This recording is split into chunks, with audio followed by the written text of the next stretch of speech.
সেই মানুষটি দীর্ঘ 15 বছর এই রক্তচক্ষুকে এমন ভাবে খেলেছেন যে পশ্চিমারাও খেয়ে হারিয়ে ফেলেছিলেন, যে একবার এখানে একবার সেখানে। অর্থাৎ তিনি শুধু নিজের সার্বভৌমত্ব ধরে রাখার জন্য তিনি নানানভাবে এদেরকে খেলিয়েছেন, শুধু শুধু এই দেশটার জন্য।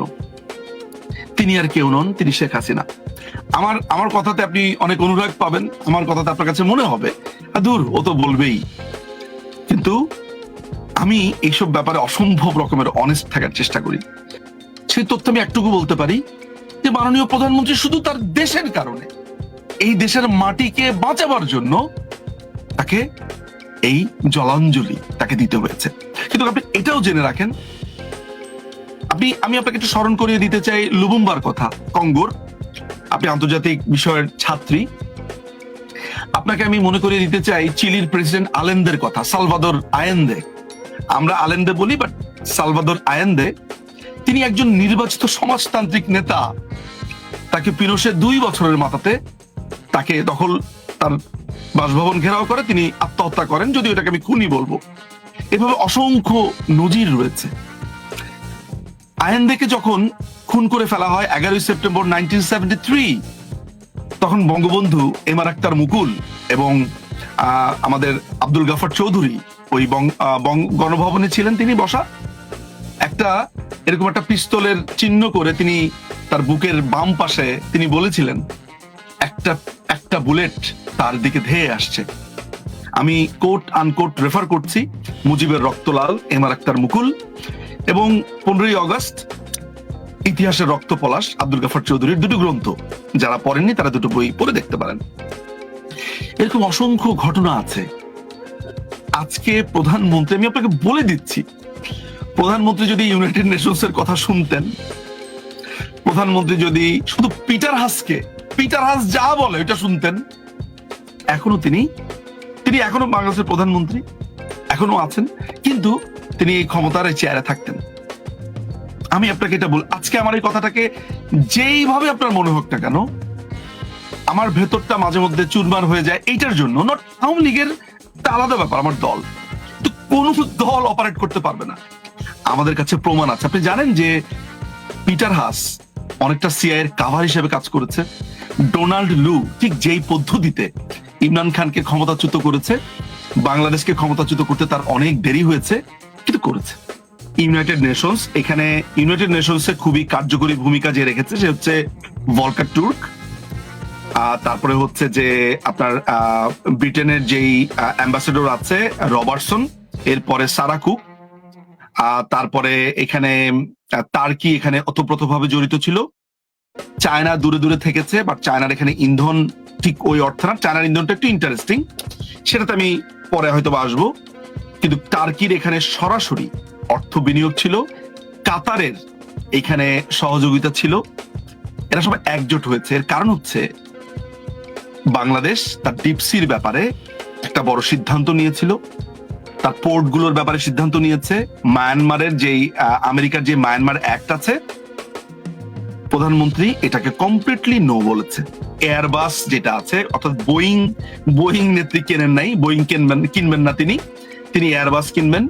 এটাও একটা বড় ধরনের বাণিজ্যের একটা ওদের ভয়ঙ্কর রকমের আপনি বলতে পারেন অসম্মতি ছিল।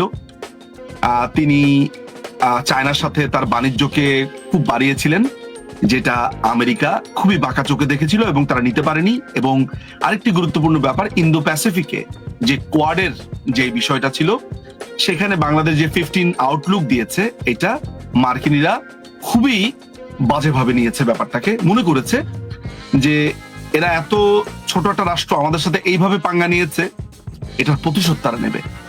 এবং সেটা এই যে আপনার ইউনুস হচ্ছে একটা কমপ্লিটলি একটা আমেরিকার কেয়ারটেকার। আপনার ভালো লাগুক কিংবা না লাগুক, তখন সরকারের পর সরকার দিয়ে নানান ধরনের চেষ্টা করবে। এখন তারা পরবর্তী যাদেরকে ক্ষমতায় আনবে তাদেরকে দিয়েই চেষ্টা করবে। আমি আপনাকে এটা বলে রাখলাম যে ক্ষমতায় টিকে থাকার জন্য প্রধানমন্ত্রী সবকিছুই দিয়ে দিয়েছেন ভারত।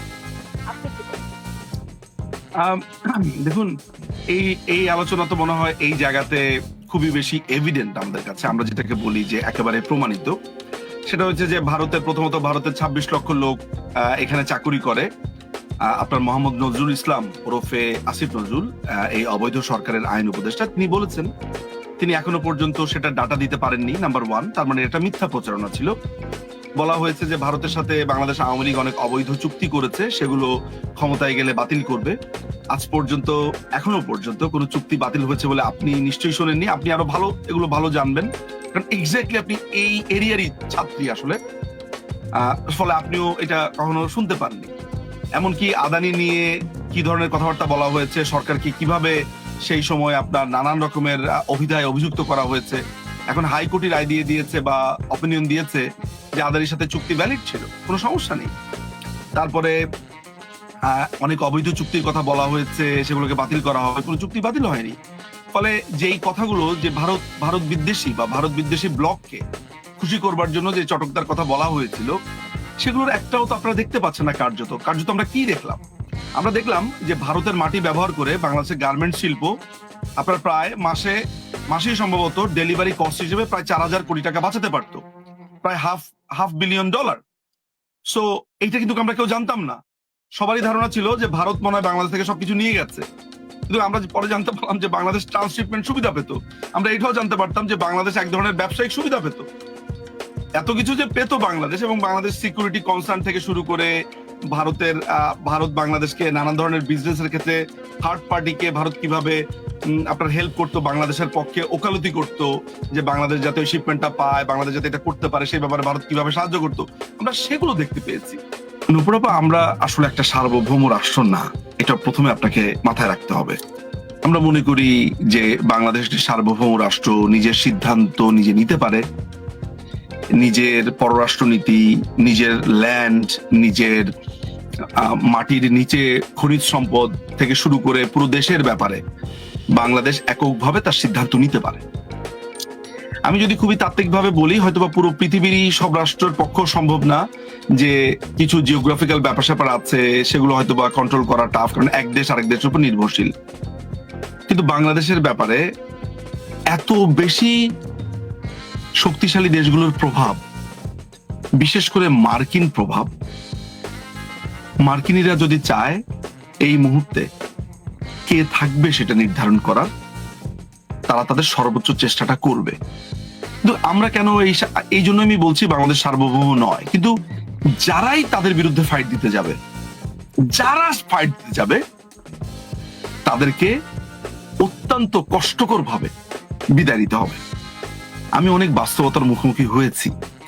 আমি বাস্তবতাটা খুবই এত বেশি কষ্টের যে বইতে যা লেখা আছে বাস্তবতা অমন নয়, বাস্তবতা অনেক কঠিন। আপনি ডিপসি যেটা আছে এটা আপনি রাশিয়াকে দিতে পারবেন না। আপনি মংলা পোর্ট, পায়রা বন্দর, বাংলাদেশে ইউরেনিয়ামের একটা মজুদ আছে, এটাও আমি জানি না আপনি জানেন কিনা, এটাও ভবিষ্যতে কার পেটে যাবে, কারা এটা দখল নেবে, বাংলাদেশের গ্যাস, বাংলাদেশের মাটি কিভাবে ব্যবহার করবে, স্ট্র্যাটেজি, পশ্চিমাদের সিকিউরিটির জন্য বাংলাদেশ কিভাবে ব্যবহৃত হবে, এগুলো আপনাকে যখনই প্রেসার দেওয়া হবে, আপনি যদি এগুলো না শোনেন তাহলে আপনার কপালে নেমে আসবে অনেক দুর্যোগ। আমি আপনাকে একটা কথা বলে রাখি, সেটা হচ্ছে যে আমি তো ধরেন একটা দলের আমার একটা সমর্থন আছে, একটা দলকে আমি সমর্থন করি, ভালোবাসি, অনুরাগ আছে। আমার কথাটাকে আপনি হয়তোবা কোনো জায়গাতে খারিজ করে দিতে চাইবেন, কিন্তু বাংলাদেশে নিশ্চয়ই একদিন মানুষ অনেকগুলো সত্য জানতে পারবে। তারা জানবে তাদের এই ভূখণ্ডে, তাদের এই দেশের মাটিতে একজন সাহসী মানুষ ছিলেন, যার সাহস ছিল আকাশ ছোঁয়া, বঙ্গবন্ধুর পর